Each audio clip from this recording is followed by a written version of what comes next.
This is the book Mind, Character, and Personality, Volume 1, written by Ellen G. White.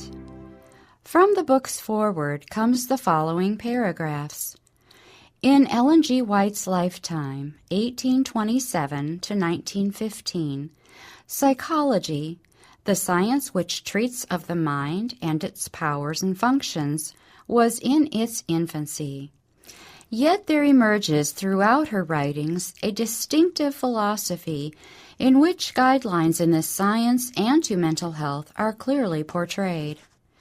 The purpose of this compilation is to bring the Ellen G. White statements in this broad, important, and sometimes controversial field together for convenient study.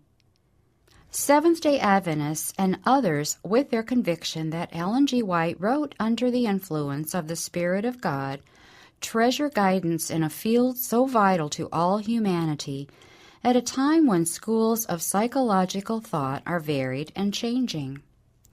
The soundness of Ellen G. White's views in the areas of physiology, nutrition, and education, as well as in other fields, has already been demonstrated. There is no doubt that as research in psychology and mental health progresses, her reputation for setting forth sound psychological principles will be still more firmly established.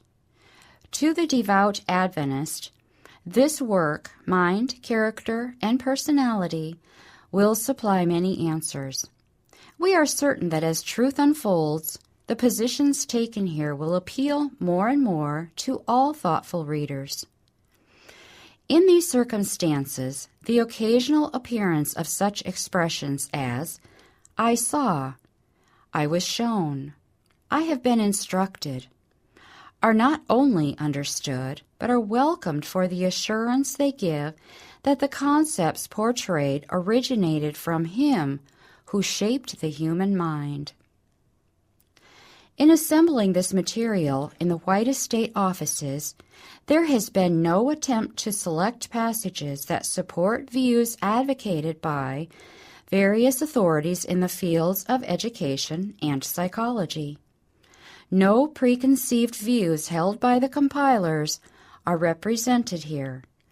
Rather, an effort has been made to allow Ellen White to freely propound her views.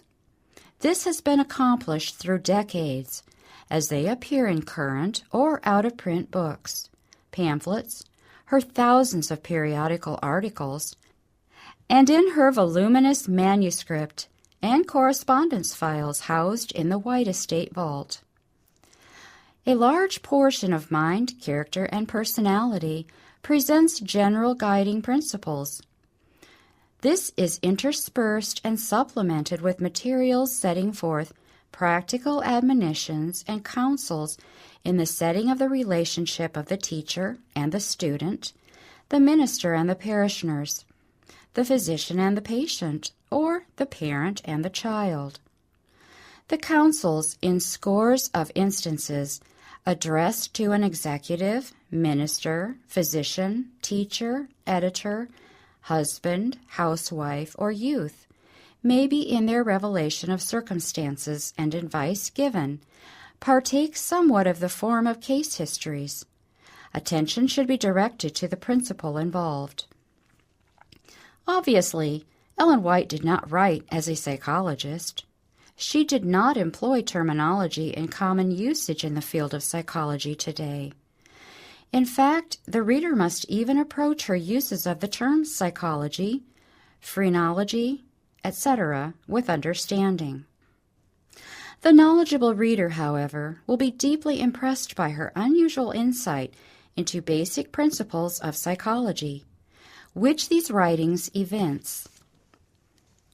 The Ellen G. White statements on the various aspects of the mind, its vital place in the human experience, its potentials, and the factors that lead to its optimum functioning, as drawn together in a logical sequence, yield a choice addition to the Ellen G. White books issued posthumously.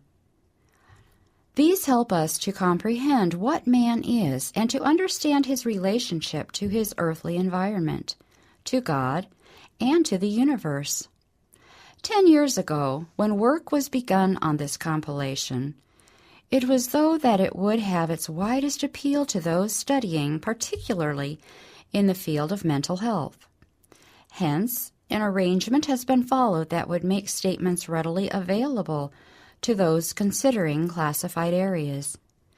The researcher should understand that while an attempt has been made to avoid redundancy as much as possible, a few key statements are repeated in different chapters because the student would expect to find them under different appropriate headings.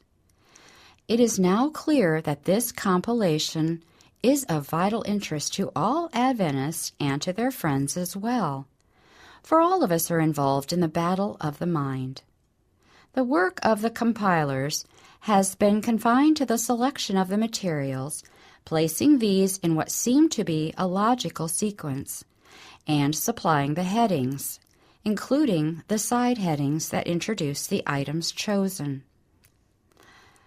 An attempt has been made to include all essential statements on the subjects presented, penned through the years of Ellen White's active service, thus taking advantage of approaching a given point from all angles and presenting the widest possible coverage. In so doing, there is here and there repetition of thought in general basic lines that the casual reader may find somewhat irritating. The careful student, however, will welcome each phrase that makes a contribution to the subject under discussion.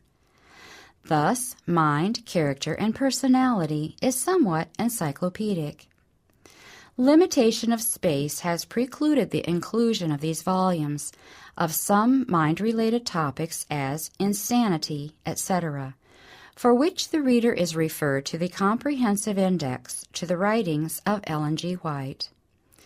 This compilation has been prepared in the offices of the Ellen G. White estate under the direction of the Board of Trustees as authorized by Ellen G. White in her will. Unlike most compilations of Ellen G. White materials, it was first released in temporary form under the title of Guidelines to Mental Health, for the classroom testing and for critical reading by Adventist educators, psychologists, and psychiatrists.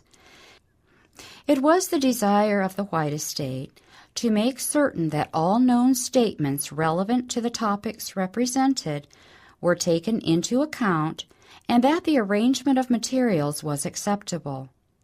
The favorable response from the classroom use and of others ensures the place of this work with the many other Ellen G. White books of posthumous publication.